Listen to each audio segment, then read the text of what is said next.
Hello, hello, hello, hello. Hello. Hi, y'all. Haven't streamed in a while. Not for lack of things going on. I just haven't had guests or the impetus to get on a stream and talk about it. Today I'm going to continue my series of taking some personality tests. This is a new site I found. It's called Personabilities. Here, I'll show it to you. And it's four tests. Intelligence is not an IQ test, it's your intelligence style, culture, temperament, and neurology. In fact, let me tell you how they explain it. Wait, where did I find it? Hang on.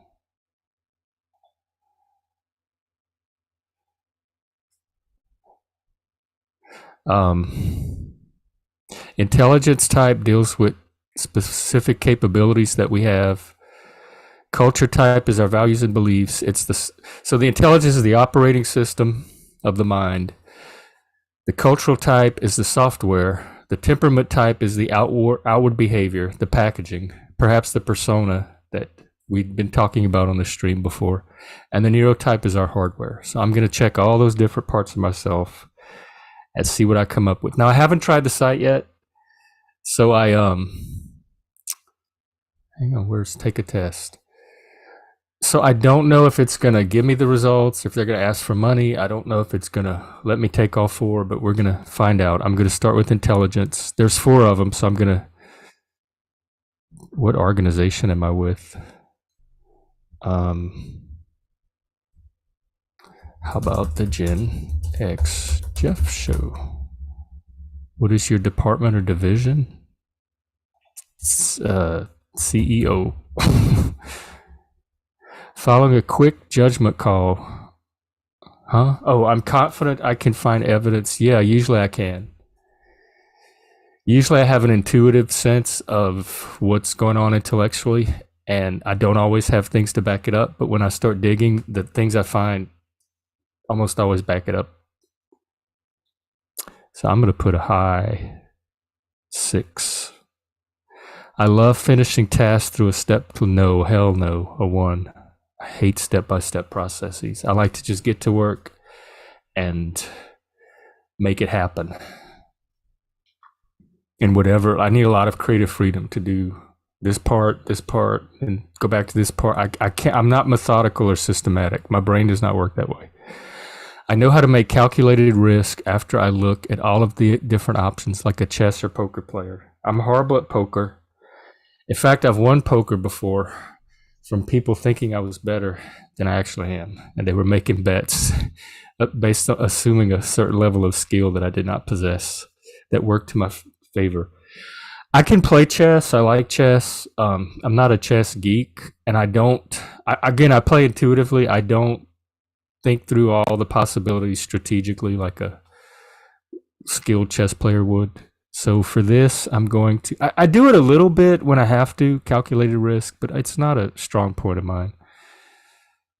I don't know if I should go 2 or 3. I'm gonna go 2.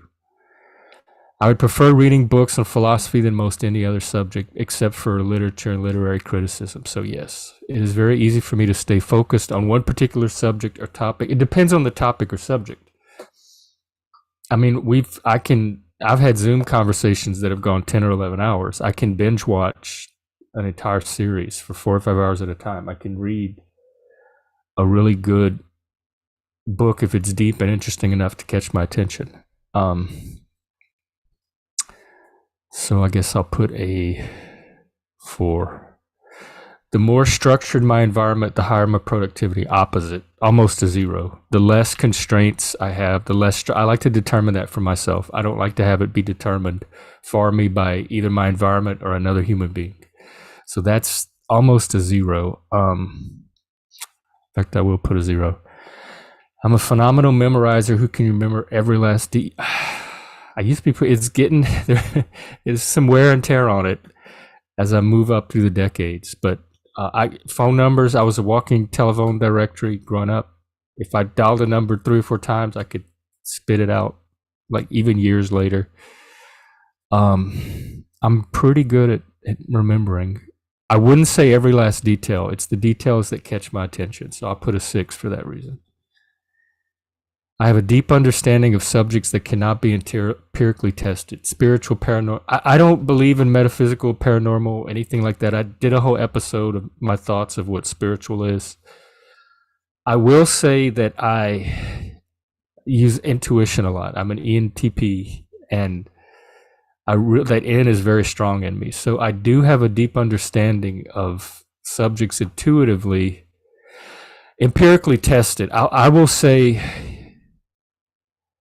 most of the things I have an understanding of can be empirically tested, maybe not empirically explained to other people, but usually experience will bear out my intuitions. But they're asking about the things that cannot be empirically tested, like I guess what I call the abstract stuff. I'll put a 3, maybe a 2.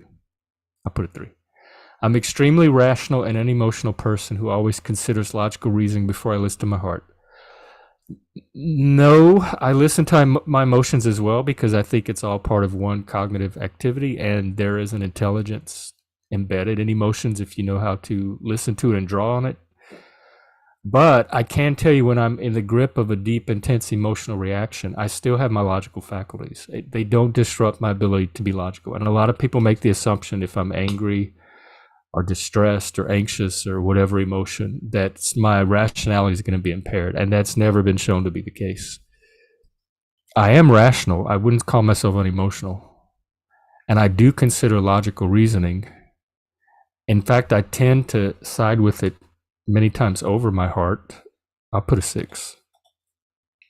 I'm very much a verbal thinker who thinks in words as opposed to image. No, I'm visual spatial. I have to struggle to attach the words to my ideas.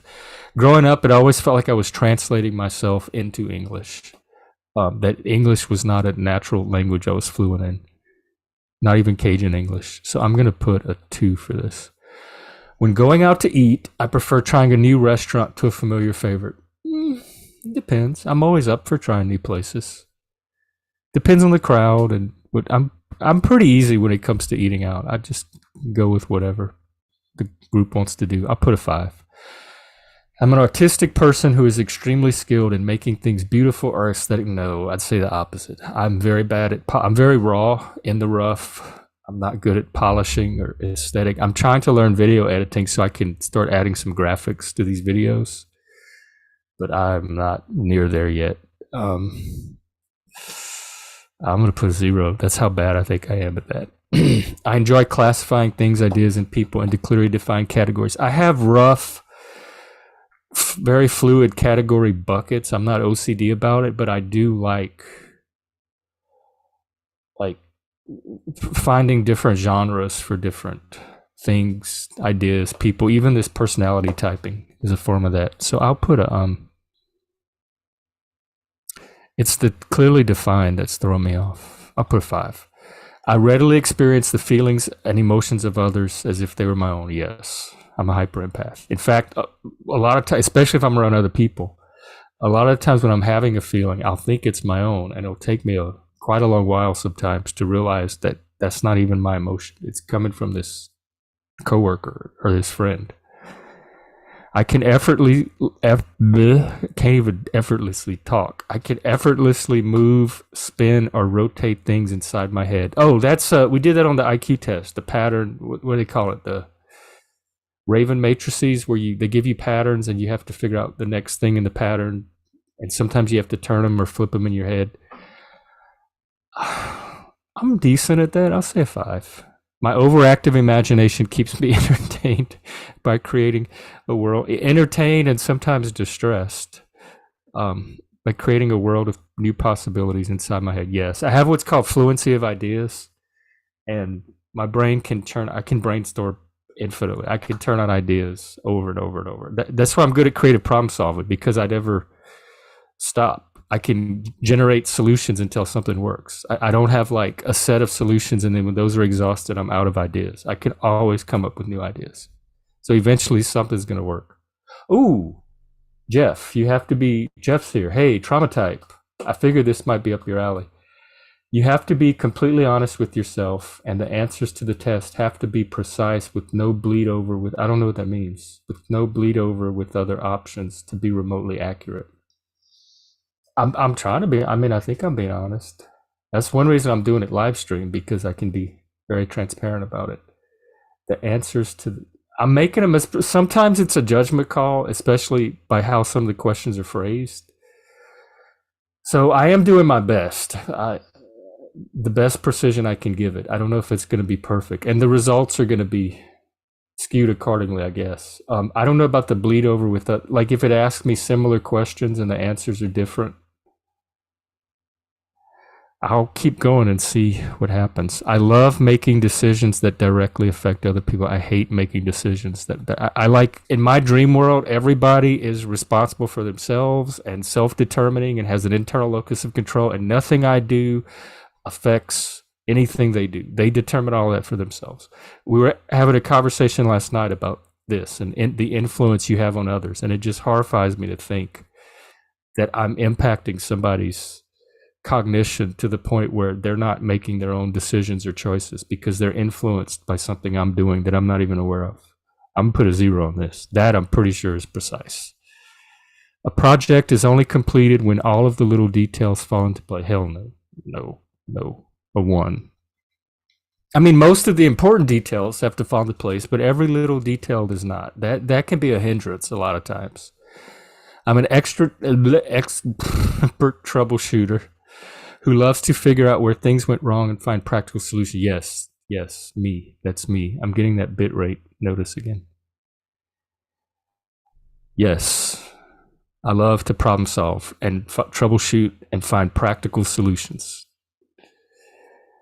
I process multilinearly by thinking in several directions. Several simultaneously to find unique, clear answers. I have, yes, kind of. I don't know if it's several directions completely parallel to each other simultaneously, but I have different tracks or branches I can veer down and then come back to a central point, and I can do that very rapidly, like rapid serial unitasking. So it's definitely multilinear. I'll put a 6 to find unique. I'll put a 6. My brain is good at, usually when I'm talking, you'll see this on the stream sometimes, I'm trying to say 4 or 5 things at once, and I freeze because I'm trying to organize 4 or 5 different threads into one sentence of communication. As someone who always knows exactly what they want in life, it's strange when people don't have preferences. I don't have preferences a lot of times if it's not important. Like I often don't care what movie we watch or what restaurant we go to. And then the things I do care about that are very important, I have strong preferences around. I have strong food preferences, strong sexual preferences, aesthetic preferences. So I'll put a, first of all, I'm not someone that knows exactly what I want in life, except in certain domains. And I don't think it's strange when people don't have preferences. I'll put a 1. I feel highly embarrassed when others act awkwardly by disregarding appropriate social norms. No, I am that person.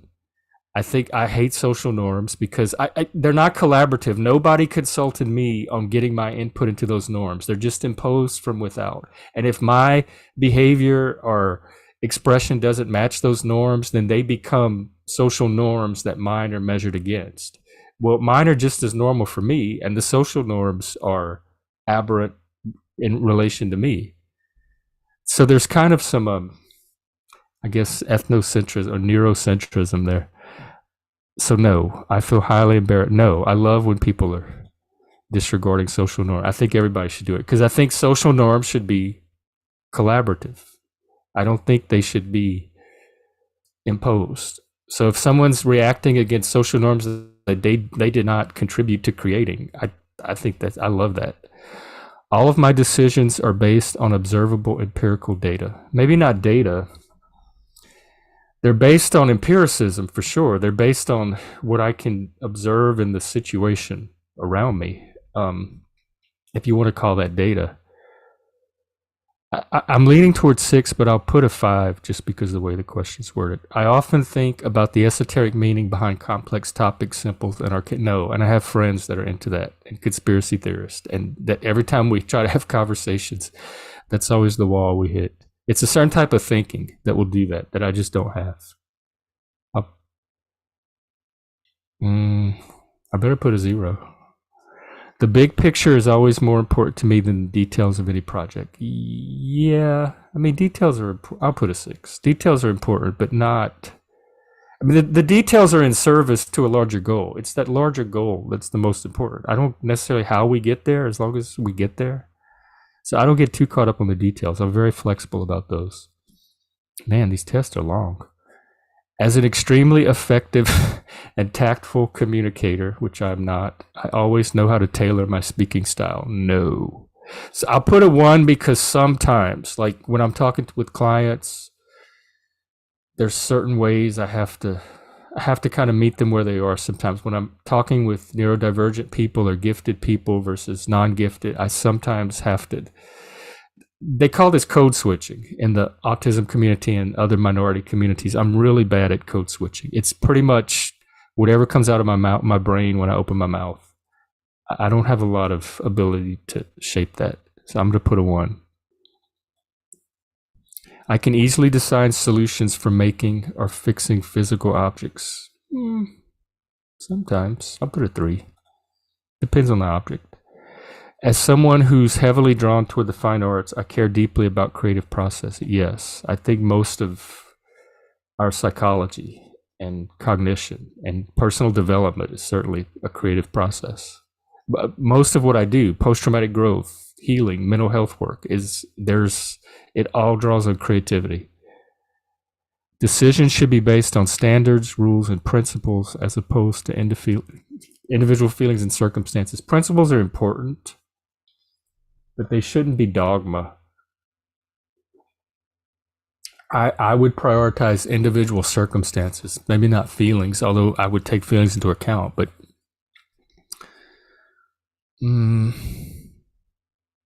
put a 5. As an expert listener, I never misread people's body language, tone of voice, or intent. I do consider myself quite a good listener, but I always misread, or put it this way, it's not like I don't see the body language. I see the language. I can see people. I can see the little movements they're making. I can hear changes in their tone of voice. I don't know what any of it means. So it's just noise to me. It just goes right past me, and I focus on the content of their words. I don't know intent unless they specifically tell me, and I don't like to assume intent. So I'm going to put a 0 on this one. I have an internal compass. I always have a strong sense of direction, like physical direction. Yeah. I grew up out in the woods and hiking, and if I go to a place one time, I can usually find my way back. And I don't use Google Maps to navigate in the car, or like when I'm out and about, even on my phone. I pull up Google Maps. I look at the destination before I leave, and I look at the route. And I can use that I just keep it all in my head, and I navigate off of that. I hate Google Maps in the car. It distracts me, and I hate the voice. I hate all of that. I would just rather look at the map and find my own way there by memorizing the route from the map. So yeah, I'm pretty good at this. I don't know if I'm perfect at it. And I also know how to navigate by sun and some constellations.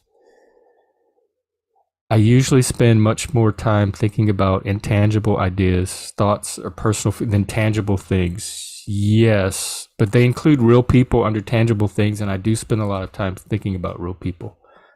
But I tie that into ideas, thoughts, and personal feelings. People are not physical objects to me. That's just one small aspect of them. I will put a 7 for this. I'm always confident in my ability to judge or assess any given situation. No. But I'm not terrible at it either. It's about 50-50. I'll say 3.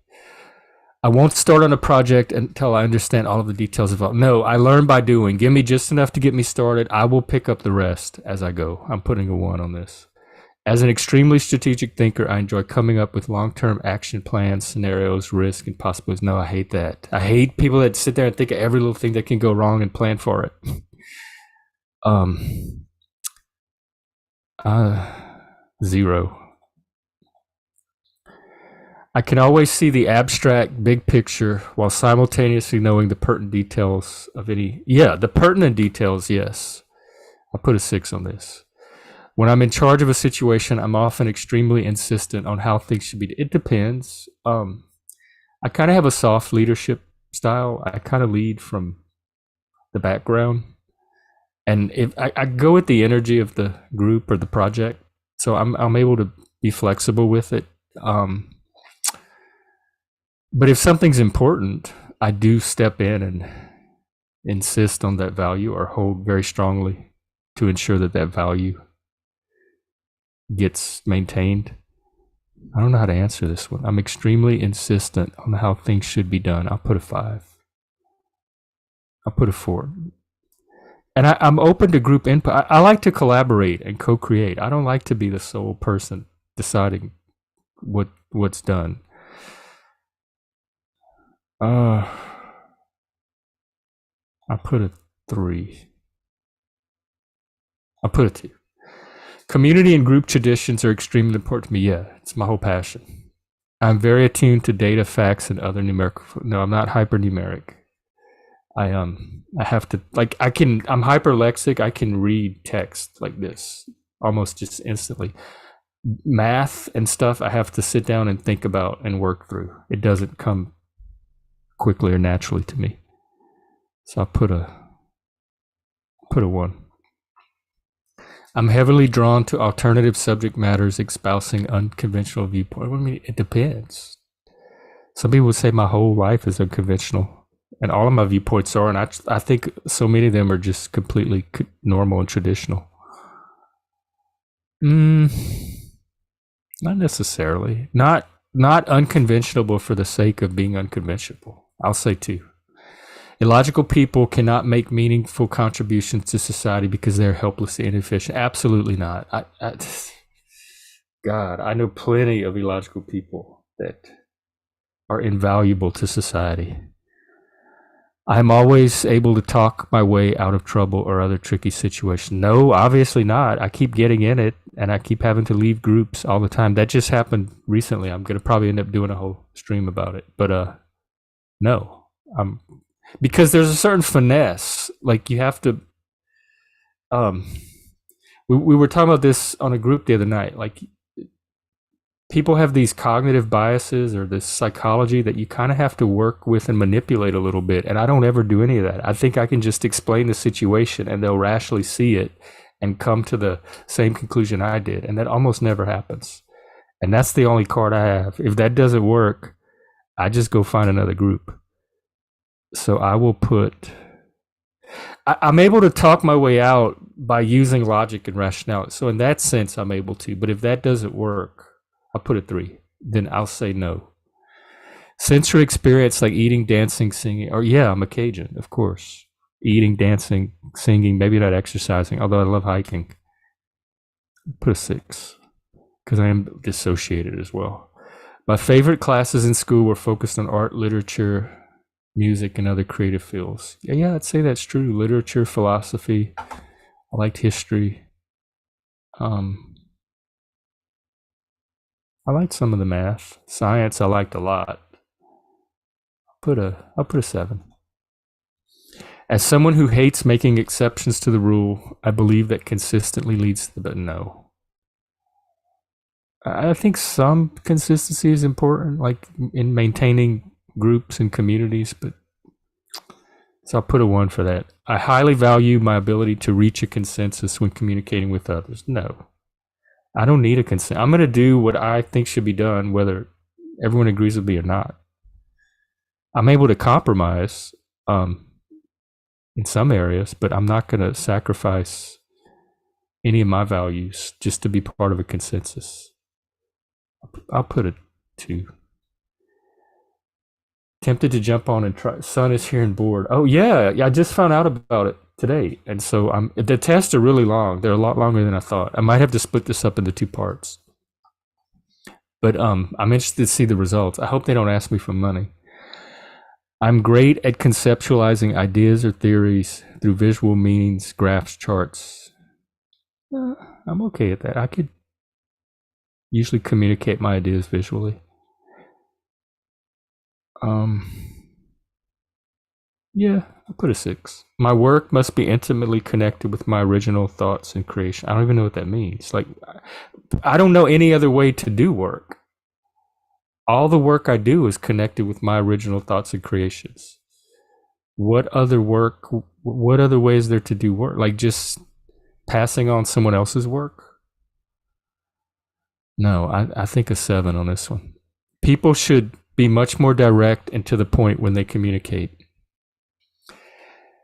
Everybody has different communication styles. Some people complain that I'm too direct and to the point. Some people claim I don't get to the point enough. It's so subjective and varied. It's the word should.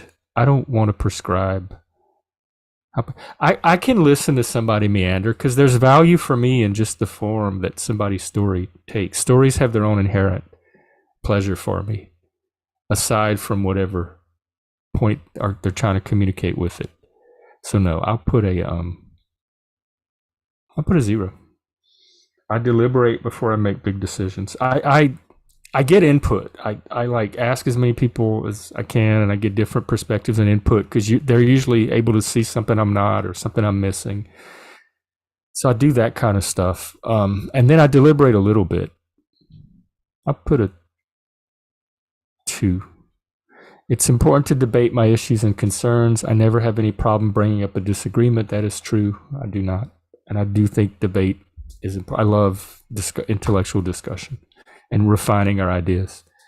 Physical pleasure is overrated. It can't compare to emotional or intellectual. I think it can all work together. But if I had to choose, like for me, it's the intellectual or emotional intellectual component that's more pleasurable for me than the physical. But the physical is the vehicle for a lot of that, even when you're listening to music or watching a movie. So it's hard for me to separate the 3 elements in this question. I don't think physical pleasure is overrated. I think it's the doorway or the starting point into the others. I think physical pleasure on its own is maybe secondary, but even that has value. Like a good meal has value. I'll put a 5. In quick, stressful moments, I need to be able to make swift actions by verbally or physically expressing myself to others. What does make swift actions mean? Take swift actions? By verbally or physically? I mean, I do that all the time, stressed or not stressed. I'll put a 7. I always need the ability to verbally or physically express myself. I generally prefer to ignore my problems and deal with them at a later date. A lot of times, yeah, I'm getting better at this. I'm a huge procrastinator. I used to write all my papers. There was this one class, we had a term paper due. And it was like 3rd period. This was at the gifted school. And I wrote it on notebook paper by hand in ink in 2nd period while the teacher was teaching. Because I'm like, oh, I forgot to do my paper. I got to get it done. And I scratched it out in an hour. And I turned it in, and I had to tear it out of my notebook. So there were like the ratty edges on it. And I turned that in as my final draft.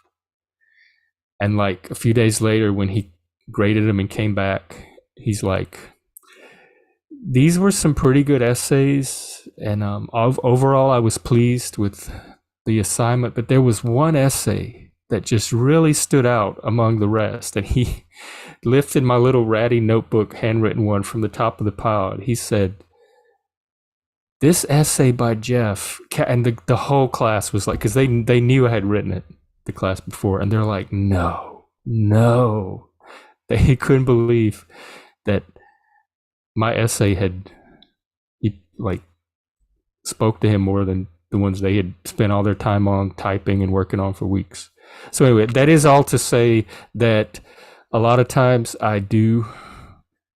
It's not that I'm ignoring my problems. It's that I work better when I'm under the pressure of a deadline. So I have to wait for the deadline. And then that gets the creative juices going. So I'm going to put a 6 on this if I'm going to be honest. I have no stage fright or fear of public speaking. I believe it or not, when I was in grade school, I won some public speaking awards through 4-H. We had like this annual, I don't know, it was all these contests like speaking and presentations and demonstrations, and you would get up there and give your speech or your demonstration, and then they would judge it and you'd get ribbons.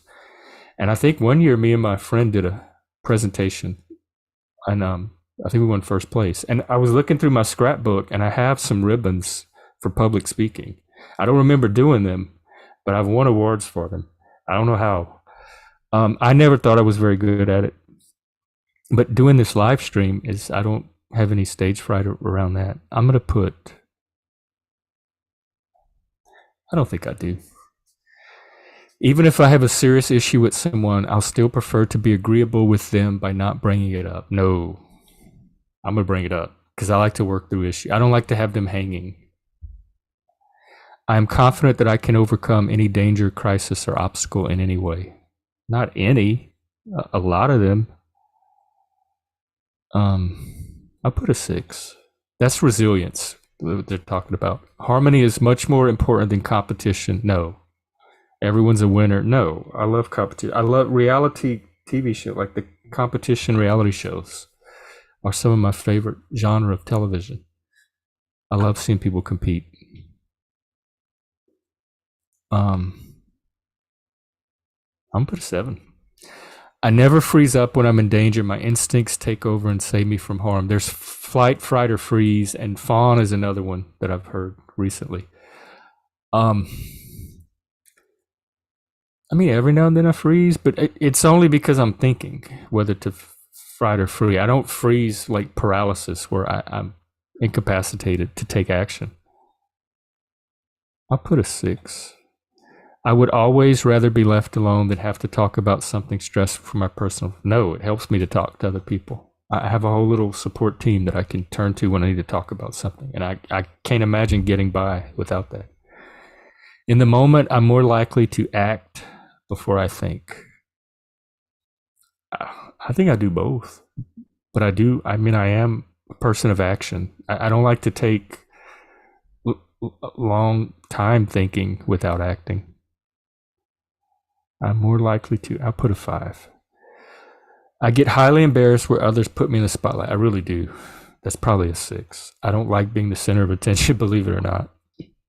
I enjoy roller coasters. Oh, well, yes, skydiving and any experience that produces a high adrenaline rush, and they have skydiving. I found out like one town over from me, and I want to do it this summer. So if anybody is in the area and wants to go skydiving, get with me. Let's do it. I want to do it so bad. I love roller coasters. When I go to the amusement park, I ride every ride I can possibly ride.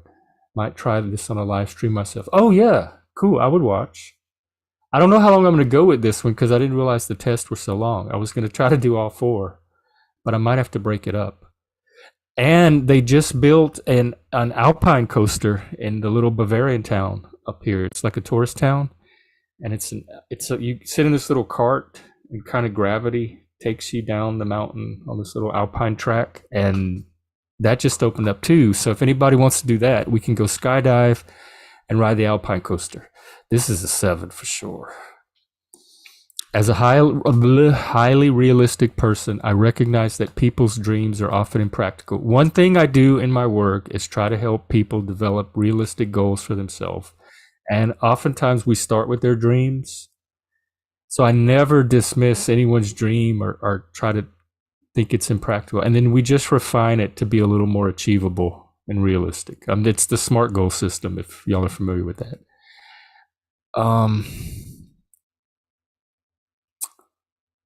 I wouldn't say they're often impractical. I'd say they're the root of the practical. I'm gonna put a 2 on this one because I think most people are dreaming in line with their abilities. even if you have to refine it and work it down to a more realistic level. When I have any kind of problem, I want to solve it as fast as possible. I like to put the time into it that it takes to solve it well, but I just tend to work fast in general, and it usually doesn't take that long of a time. But if it takes longer to solve it, I'm okay with that too. I will put a 5. My personal fears can sometimes prevent me from normal experiences: driving, flying, swimming, fireworks, sports, concerts, etc. No, it's usually the opposite. I usually kind of dive into something before I realize I probably should have been a little more scared before I did it. I put a 6.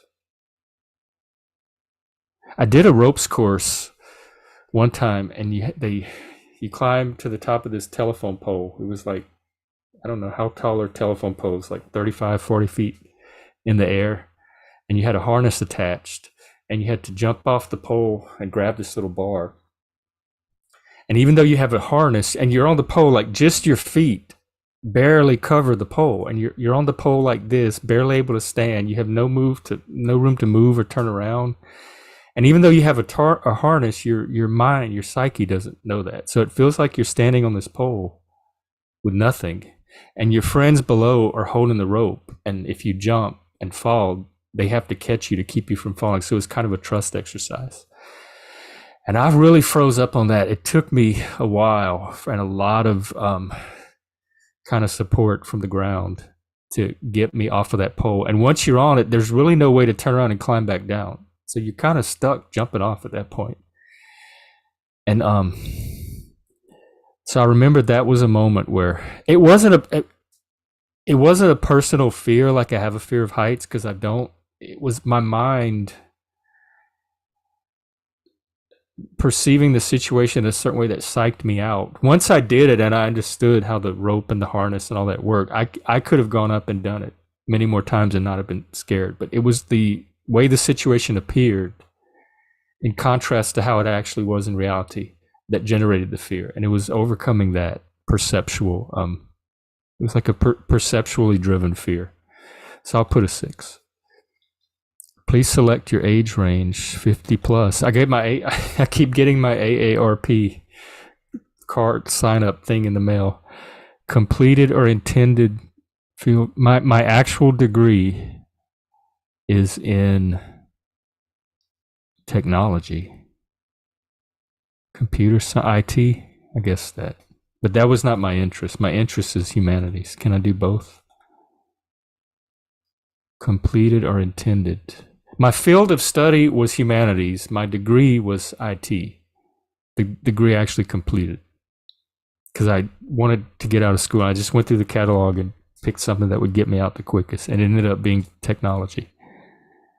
I'll leave it at that. Current education level. I didn't finish my bachelor's. Some college. Please select your gender, male. What is your ethnicity? Other. Ethnicity other because it's Cajun. I think white is misleading. My current occupation. Peer counselor. How satisfied are you? I love it. How helpful has your 0? I'm going to put 1 only because I worked in the university library and I got a lot of library experience and research experience from that. But it's nothing I use in I don't go to the library and research stuff. Please list your first job after college. It was inside sales, and it was working for this company that sold little like valve parts for the oil field companies. Like when their oil field equipment needed the valves replaced, we sold the equipment. So I had to know all about the valves and service the different accounts. I only lasted like 6 months, and then I moved to California. How satisfied were you with your first job out of college? It was me. The office manager was a female. My immediate coworker was a female. And we had a guy that worked in the back doing shipping and receiving. And Me and him didn't get along. Me and the office girl didn't get along because it was the same like female issues that always happen. And um it was the interpersonal stuff. Plus the job itself was not that interesting to me or stimulating, but it was the interpersonal stuff, mostly with that girl in the office. She used to clean my desk. Like she would change my timesheet. Like if she thought I came in or like came back from lunch at a different time than I put, she would go in my desk where we kept our timesheets and take my timesheet out and change it. And I got furious. Don't touch my timesheet. And she would clean my desk, the inside of my desk. She would go in the desk drawers and clean it and organize it the way she thought it should be. My desk. And I got furious one day and I had to call corporate and they had to come in, send somebody down from Baton Rouge and talk to her and tell her she could not do that. She had major boundary issues. Industry of expertise, mental health. Do they have mental health? Healthcare? I'm also good at education. What is your dream job? Like where they take people out in the wilderness and work on mental health issues. I want to do that with kids, but I think I want to do it with adults now. Question 75 is still in need of an answer. Oh, how satisfied? I'm satisfied. Wilderness, I'm just put wilderness peer counselor. All right, let's see what it's going to give us. Ooh, I'm an architect. Ooh, would never thought I had got architect. Let's see. Highly active, yep. Inspirational creators, I don't know about that. Your mind charges ahead at designing and building new things. It charges ahead at designing and building groups and communities, not necessarily physical things, but experience, social and intellectual experiences. As a highly imaginative thinker who easily sees a world of new possibilities, you know how to make your dreams real. Architects have exceptional visual spatial abilities. I am visual spatial instead of logical sequential, along with strong tactile skills. I have, because of the dissociation and the dyspraxia, my tactile skills are very low. I don't deal with the physical world very well. That you're extremely creative and intuitive. You tend to be good with facts, numbers, and data as well, which is not true. Some of the people with the highest IQs belong to your type. You could decide to be an actual architect or an artist, engineer, doctor, or even a pilot. I would never let anybody into a plane. I fly, but I do have a thing for pilots. I don't know, a man in a pilot uniform, especially like in a cockpit. That always have. The world is your oyster. Yeah, okay. You can build both in the real world and in the conceptual world. The conceptual world, I think, is where my strengths are. And translating that into the real world. But in my field, it's translated through people. So it's finding the right people to help bring that conceptual world into existence. Architects will be at the forefront of many industries as you have the ability to bridge art and design with technology, which I really don't. I'm not that big on technology. Should I try another test or should I break it up? I tell you what, let me check in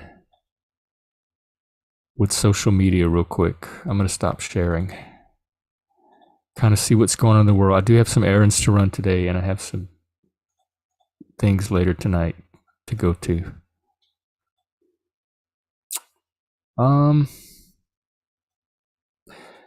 I could probably break it into chapters, and I don't think people are going to sit through a 3-hour video of me taking tests, but if I broke it up into chapters, those that are interested could watch the ones they want. I'm going to take another one because I'm curious about culture and temperament. So intellect was the what?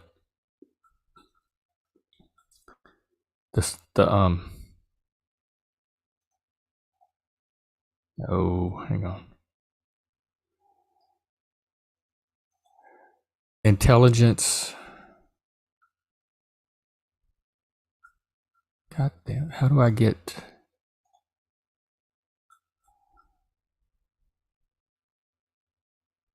The quart. That's the operating system. So the operating system of my mind is architect. My mind operates like an architect, which I've heard the word social entrepreneur. So maybe like a social architect in the sense of community building. I've always been good at network, not networking, but creating networks, creating groups, creating communities. I just have this sense of what people to put with who and where to make this larger network grow and happen. And I love hooking up and connecting people and building communities. But there a lot of so much of that is this organic process too. So it's more like facilitating that so that it can happen more than it is designing or architecting it.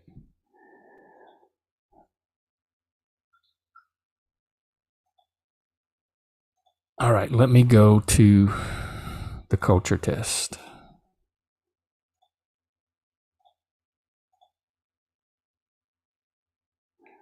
Oh Lord. Okay.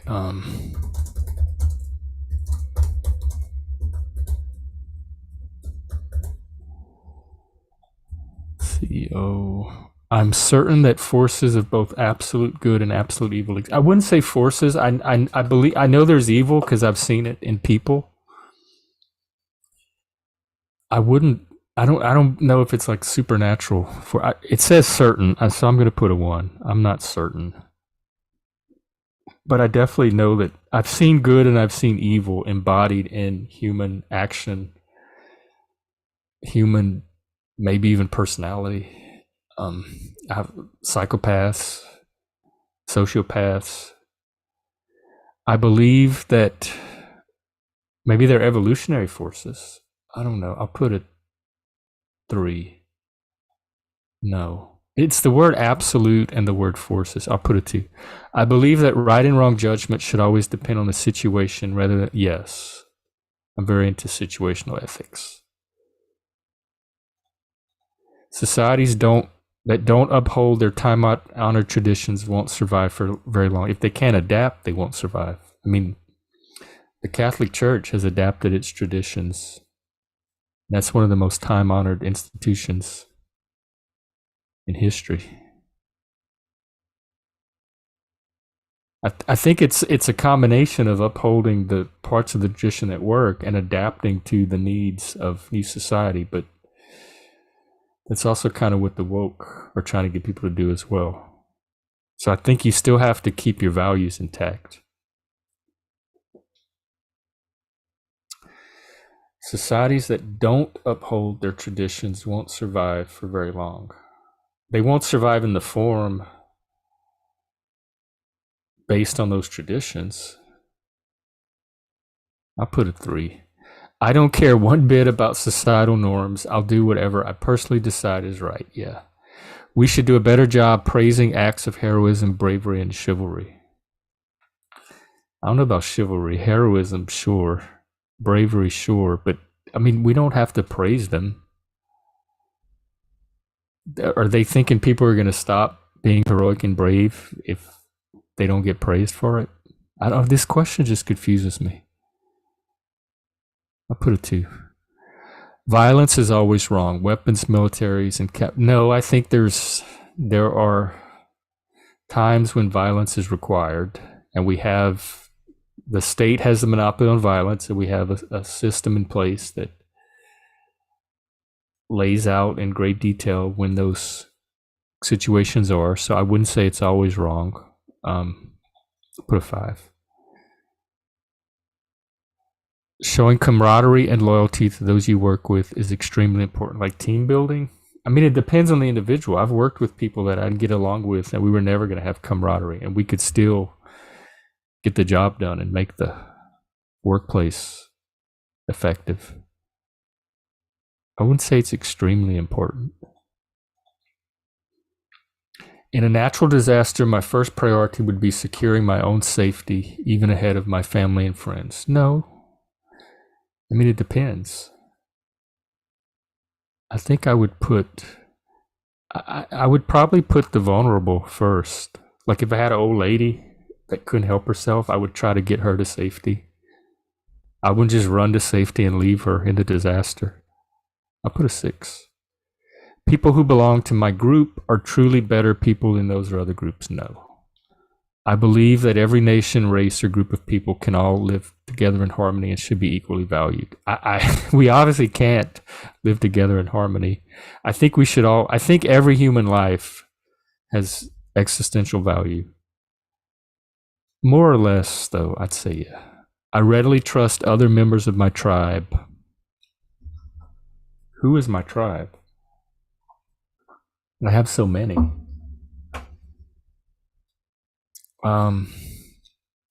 I do know living up here in the Pacific Northwest, I get along a lot better with Southern. Like if I meet another Southerner, I tend to instantly trust them and bond with them more than I've ever been able to do with the locals. I tend to trust gifted people, although I keep getting burned by them a lot lately, especially since moving up here. More or less, I'll put a 3. I don't trust anyone. I'm the opposite. I give everyone trust until they give me a reason not to, and I should learn to do this way instead, and wait till they prove their trust. But that's just not my natural mode, and I think this wants to get at your natural tendency. So,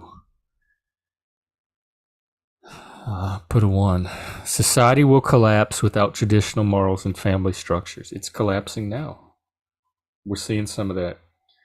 I think society will collapse without stabilizing structures, whether those are traditional morals and family or something else. It just has to be something that stabilizes society. I'll put a 3. We must overcome judgmental and outdated values to grow up as a society. Yeah, but who gets to decide? Like values are contextual and situational. So what's outdated for some person may be the precise value that works in another situation for another person. I think this whole question is judgmental. We must overcome to grow up as a society. I don't like this whole grow up as a society thing. I think we're individuals and we're all growing in different directions. Like we're not collectively growing together at the same pace toward the same goal. This question bothers me. I'm going to put a 1. Compromising with others is a true sign of maturity. It can be. Put a 3. Society should accept everyone for who they are, regardless of their preferences, behaviors, or beliefs.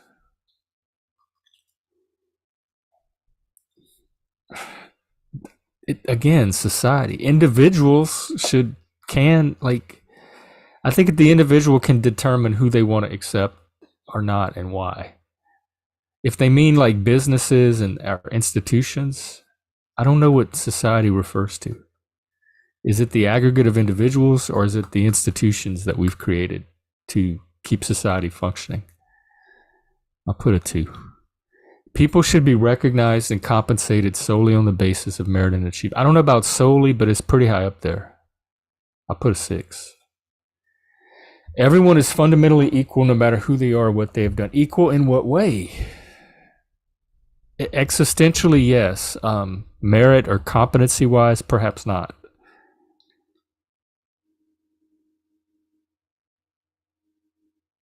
I'll put a 3. Society should focus more on group needs than individual preferences. No, 0.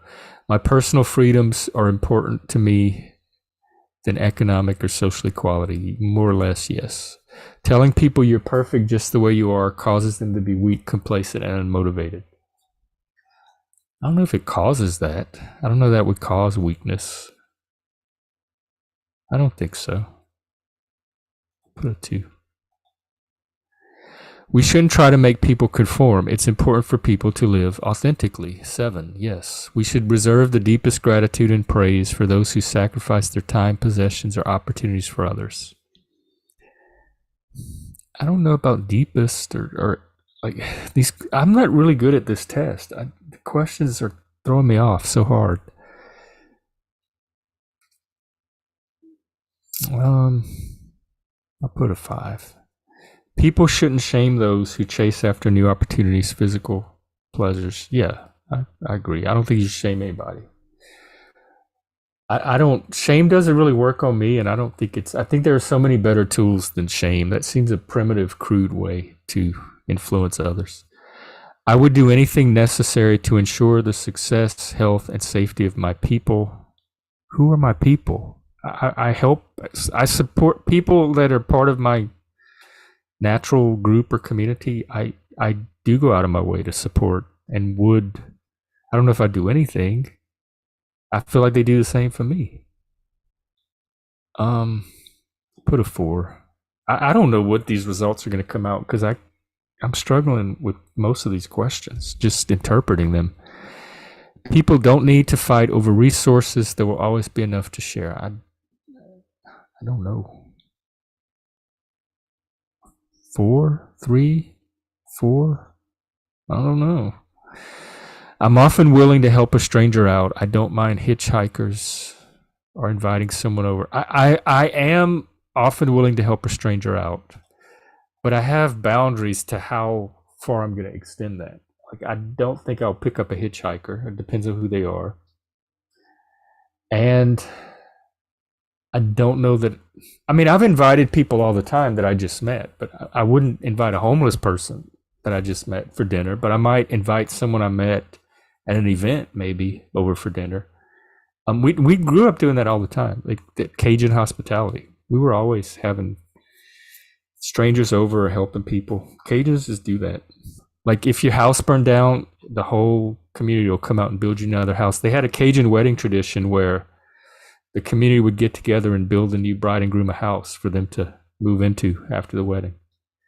This test is an example of bleed over. There is no one definitive answer. It's vague and it's not precise at all. So yeah, I was getting the feeling from this. So you don't think I should put too much stock in the result from this one.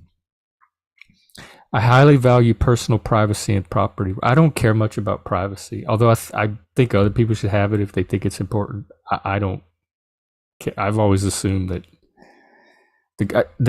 we grew up with the cordless phones in the 80s when they became popular, and we discovered that we could tune in to the AM radio and pick up our neighbors' phone conversations, and even within the house, like, and so we would do that as kids. We were like teenagers or junior high kids.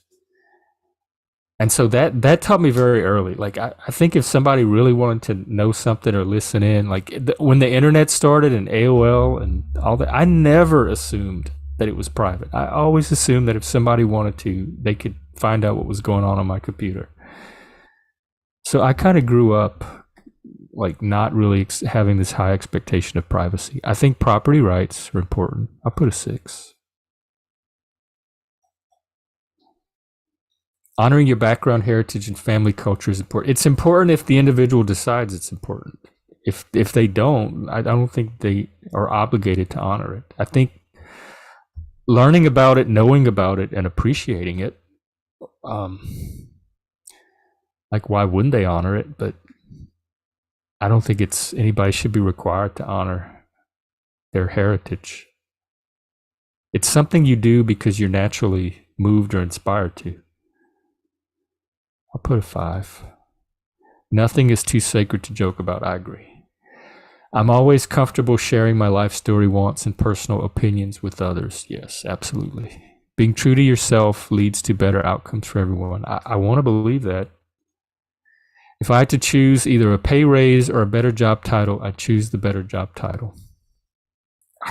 I haven't been in the corporate world long enough to even know the difference. Just give me the money. I would go with the money. We need to prioritize supporting groups that have been marginalized or victimized. No, I don't. Y'all can. I think gifted people have been marginalized and victimized. I support them. I think men are being marginalized and victimized. I support them. I don't think everybody has to, but that's what I choose. Those are the groups I choose to support. I put a 1. I'm fine with other people pointing up my weight or appearance. Yeah, I don't care about that. They do all the time. I get extremely uncomfortable when other people invade my personal space. No, I didn't even know what personal space was till I moved up here and people started like freaking out about having it invaded. We did an exercise at one of my jobs during orientation about personal space, and we had to all line up and like turn our backs to each other or something. Or one set of lines had their back turned and the other person could see them, and we had to back up slowly toward the other person, and they had to tell you when they started feeling uncomfortable, and then the people would stop, and when the whole line stopped, the exercise was over, and then you could look and compare your sense of personal space to others. And when I was doing it, the people would keep coming closer and closer and closer, and they never once got into a range where I thought it was a problem at all. And the whole line had stopped by that point, and my person was the only one still going, still going, still going, not even close to the point. And so their sense of personal space was like this wide, and mine, the person could have been here, and it still would not have bothered me. We grew up like in a big family in a small house. We shared beds. We were always we had crammed everybody to a station wagon. I lived in dorms at the gifted school. We have Mardi Gras where you're all crowded around each other watching the parade. I didn't grow up with this concept of a lot of personal space to begin with. I didn't even know it was a thing. So no, 0. I don't mind at all when people disagree with my opinions. No. Everyone has the right to disagree. I disagree with people all the time. I believe that things will generally turn out well in both my personal life and in the world. I try not to be a pessimist. I'll put a 3. I'll put a 4 just to show a slight bit of optimism. Diet should always be looked at first when making a medical diagnosis or discussing a treatment. How should I know? I have no idea. I think maybe, depending on the condition, is one of the factors that you might want to look at. I don't know about always looked at first. I have no idea. I'm going to put a 1. That question annoys me. People shouldn't play it safe. They miss out on big rewards. I think they have the right to play it safe if they choose to, and they have the right to take risk if they choose to. I'll put a 1.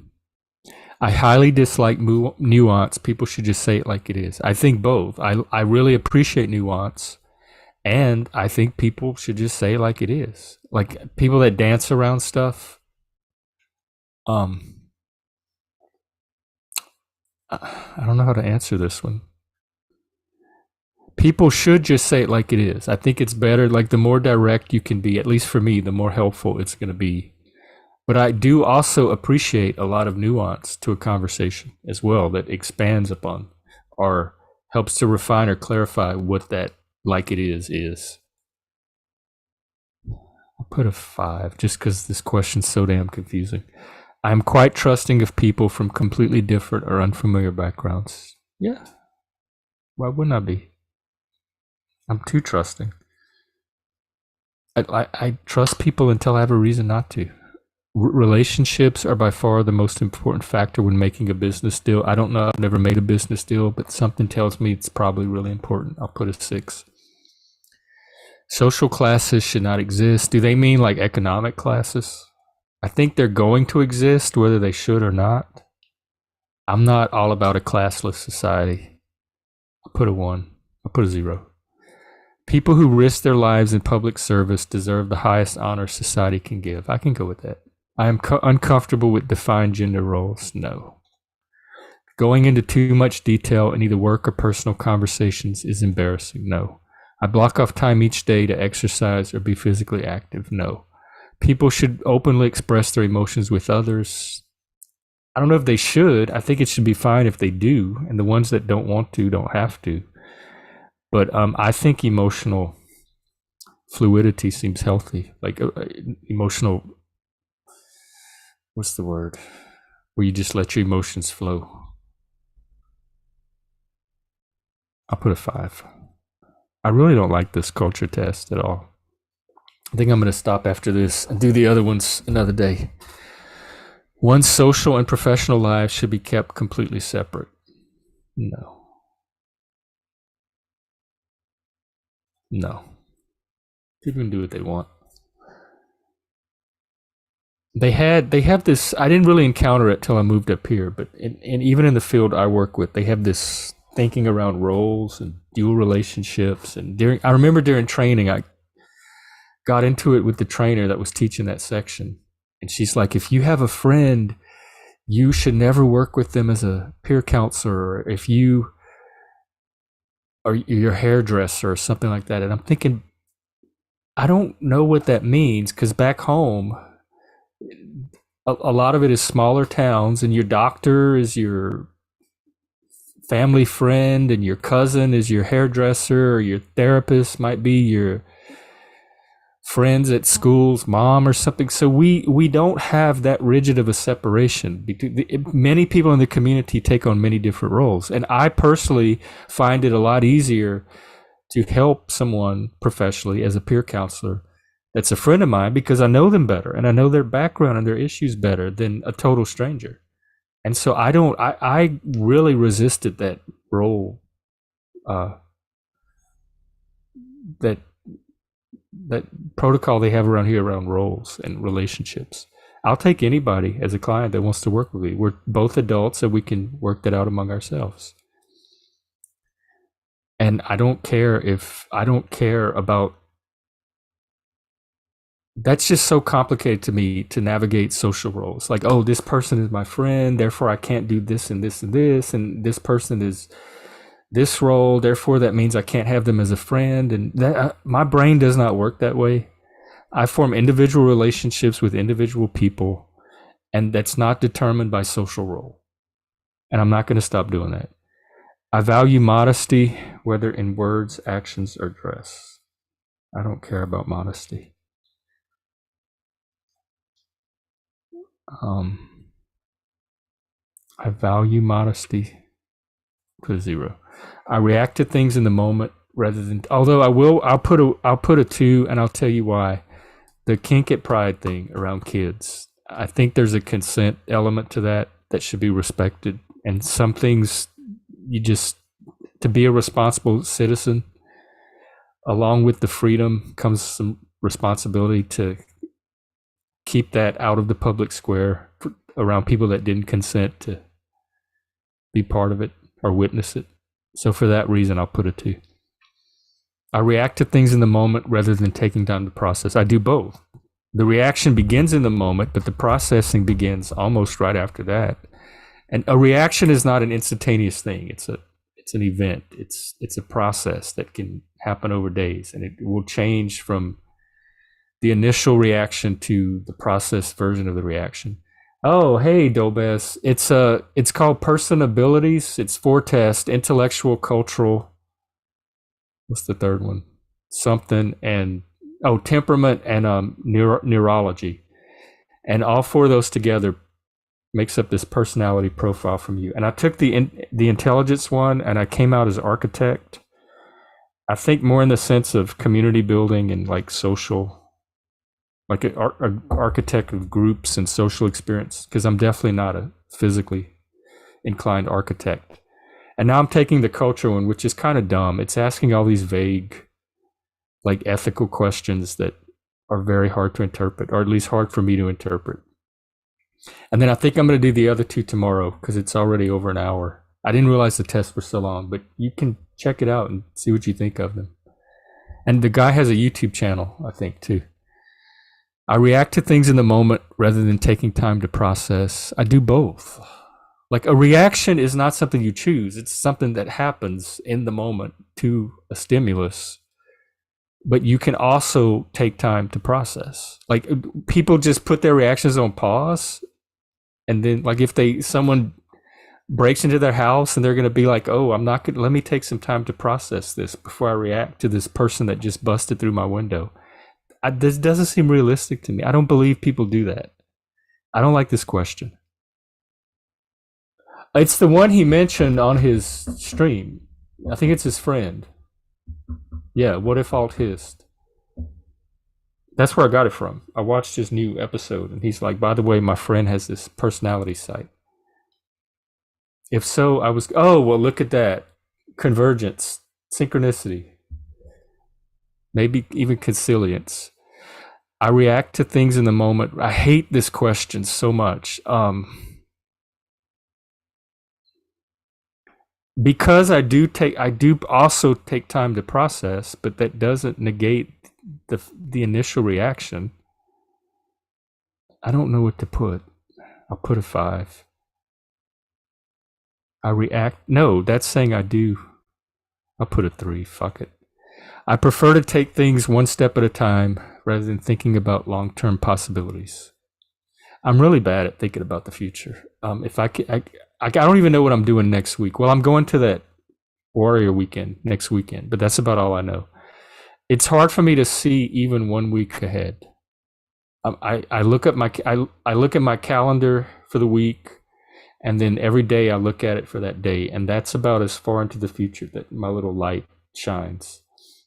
It seems to be talking about emotional reactions, not physical reaction like running or fighting. But reactions just you don't will them. Like nobody like has a reaction and then they say, "Oh, I'm going to put this reaction on pause and then take time to process." The reaction happens and then they decide whether to process. I can postpone an emotional reaction, but you have to have the reaction to postpone it. Like you have to know you're having the reaction first before you can postpone it, which means the reaction's already happening. I don't know. This whole question confuses me. I prefer to take generally yes, so I'll put a 5. Formality is valuable in social setting. No, shows that I feel like I'm trustworthy, whether I'm formal and dignified or know all the social moves or dance or anything. In fact, I tend to trust people less that are just going through social motions because they're masking. You don't really know what they're thinking because they're able to perform the required moves so well. I enjoy when people smile, wave, or express friendliness in public. God, yes, especially after living up here, where they just glower and give you stink eye. I prefer when people clearly say what they mean to say, I can't read your mind. Yes, that is true. I got accused on a Zoom this weekend. A friend of mine was having a trauma reaction, but she went out of her way to hide it and mask it. And I could not tell at all anything was going on. And the next day, she messaged me and told me what a horrible experience she had, and I had no idea. And then she had the nerve to say, she questioned my empathy. She said because I did not pick up on this reaction that she went out of her way to hide and not let show, that she questioned whether I have the empathy I actually claim to have. And I thought that was kind of low. I am easily disgusted at body. Yes, I hate gross, nasty things. Ugh. I highly value people that laugh a lot or find humor in situations. Yes.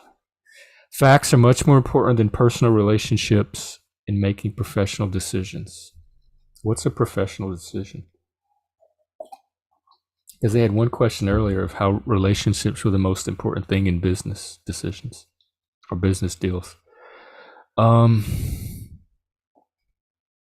I think they're important.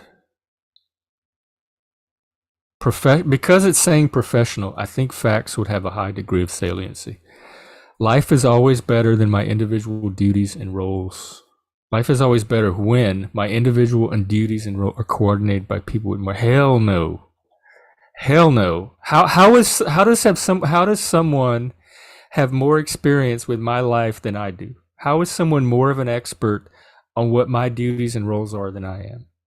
Let somebody come try to coordinate my personal roles and duties for my life. Let them try to do that and see what happens. Many have. People should always feel free to be casual in social situations. Yes. I'm in charge of my life. No one else should decide my priorities or responsibilities. Yes. See, I understand these questions. Purpose and meaning in life comes from following high standards, always doing things the right way. No, my purpose and meaning does not. It comes from actualizing my highest values that I find most authentic to me, to myself. The right way according to who? I'm going to put a 0. Pleasure is an important part of life. People shouldn't judge others for having fun. Absolutely. I treat my boss, his boss, or even the CEO as just a friend. Yep. I don't see rank. I've talked about this before. Cajuns are very hedonistic, or let's say Epicurean. So pleasure is very much a part of our life. We mix work and pleasure and play and work all the time. And we don't have rank. We see everybody as equality of rank, they call it. And even linguistically, they're in the French language, they have the vous and the tu, the formal and informal you, and Cajun French only has tu, the informal version. The vous dropped out. And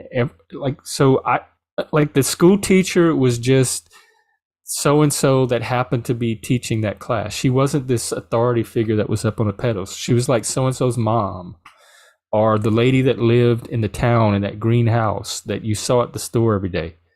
She was one of us. I don't have a strong ability to mystify authority. It's people that are in certain roles that society grants them the power to execute that role, but they're just ordinary people like me and you, and I can make friends with any of them. Self-restraint, whether around food, sex, media consumption, is core to a happy and fulfilled life. I'm going to have to say no, especially as a Satanist. I think moderation has its value, but I think the individual can determine what amount of restraint they think is necessary. People of importance deserve to be singled out and receive special recognition. I don't know if you want to. I don't think that they're important because they set out to receive that. And I think whatever they're doing to be important is independent of any recognition they may or may not receive, or that people decide to bestow on them. I'll put a 3. You need to show swagger to get ahead in life. What the hell is swagger? Hang on, I need to look this up. I mean, I know what swagger means as a, as a person, like a personality style. Yeah, to walk or conduct oneself with an insolent or arrogant air, to brag or boast. Does it mean confidence? You need to show confidence? I don't know what this question is saying. I take the long-term approach to planning, whether at work or in my personal life. I really don't. I wish I could say higher than I did, but I don't. Family ties are more important than anything else, even in business. I hardly talk to my family. I wish we were closer than we are. I think they're important, and I think they're more important than transactional ties with strangers or business partner, co-workers. I don't know. I think they're important. I'm going to put a 4. I prefer when people address issues directly instead of skirting around them. God, yes. People shouldn't express emotion in public. No, I think people should express all the emotion that they want or need to express. I don't know how emotion got so stigmatized as a culture or a society. Even in the Iliad, in Homer, the men in Homer expressed emotion. They cried, they wept. Achilles, rage. I take my promises and commitments very seriously. Yes. It's no big deal if someone doesn't get around to finishing something on time. It depends. A lot of times it's no big deal. Sometimes it could stall or jack up a whole project that everyone else is depending on you for. I wouldn't say, I'll put a 3. I'll put a 4. I get really upset when things don't go as I expect they will.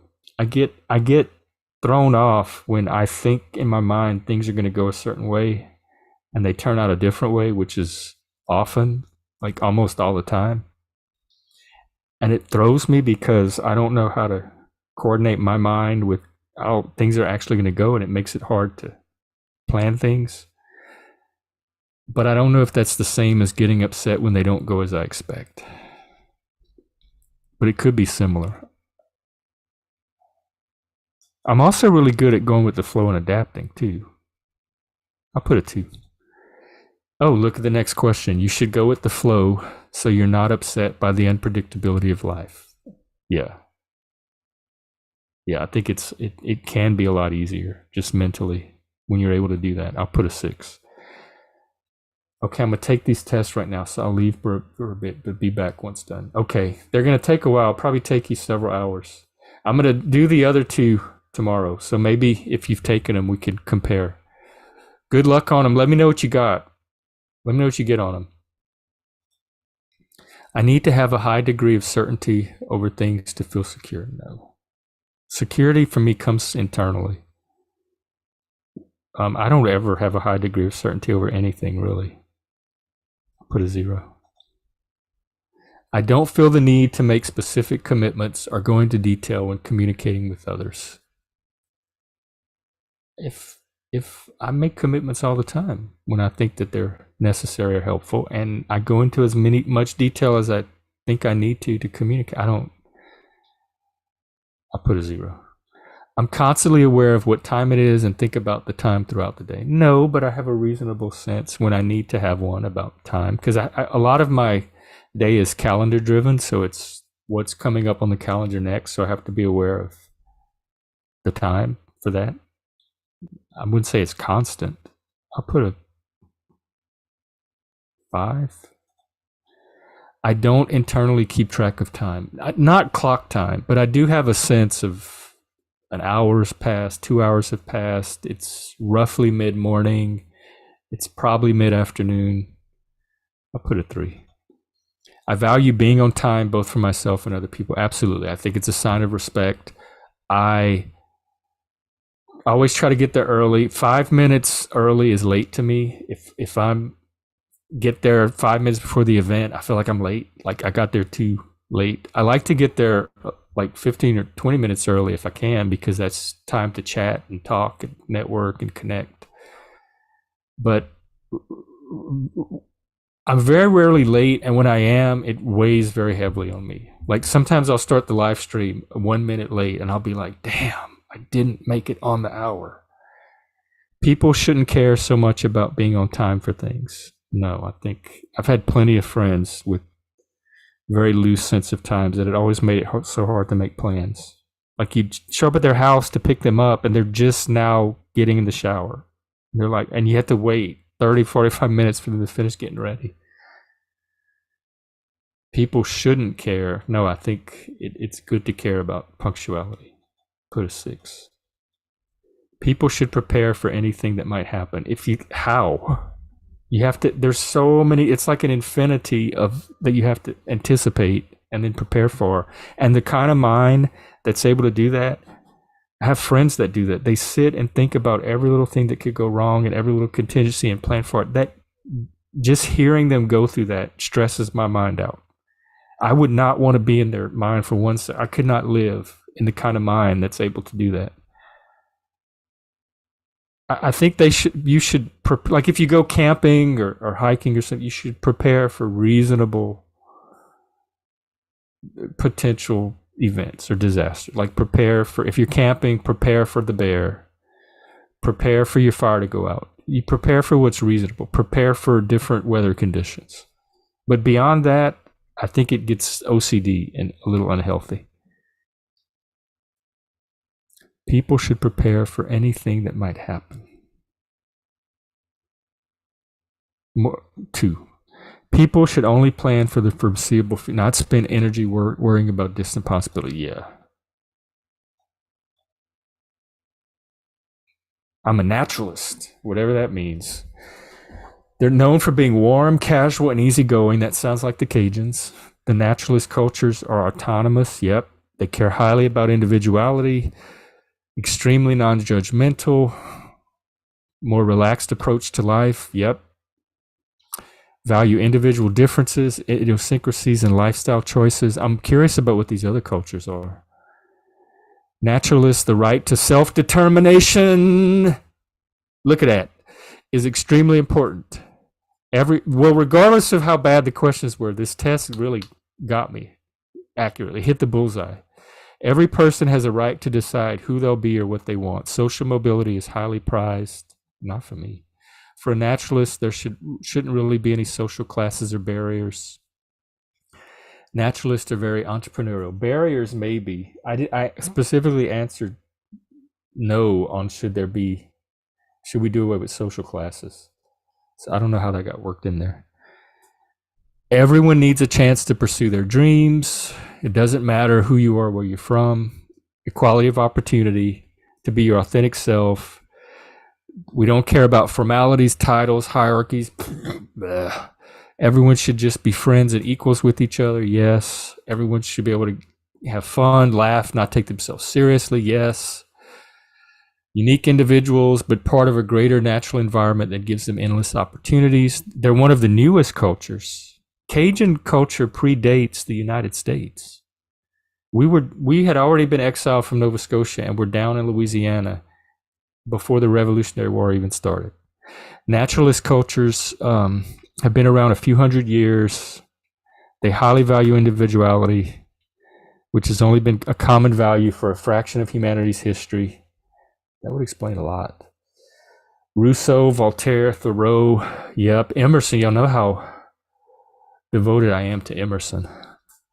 Made the beliefs and values of this culture much more common in Western Europe and the United States. These warmly individualistic, profoundly perceptive, and strongly revolutionary ideas have now spread all over the world. It's one of the rarest culture types globally. The countries with the highest percentage include Australia, New Zealand, Denmark, Sweden, and the US. Wow, that could explain my interactions with the Canadians that I've been having or have had in the past. Despite the different continents these countries are on or languages that they speak, they all share common characteristics, themes, and threads with you. Okay, so that's the naturalist. I think I'm going to end it. It's an hour and a half. I need to run some errands. And then I'm going to come back and either take the other two today or do it tomorrow morning. And Jeff and Dobez, if you take it or stream it or whatever, I can't wait to see what y'all come up with. Jeff, if you live stream it, post a link and I'll try to watch. Okay, take care, everybody. Out until part 2.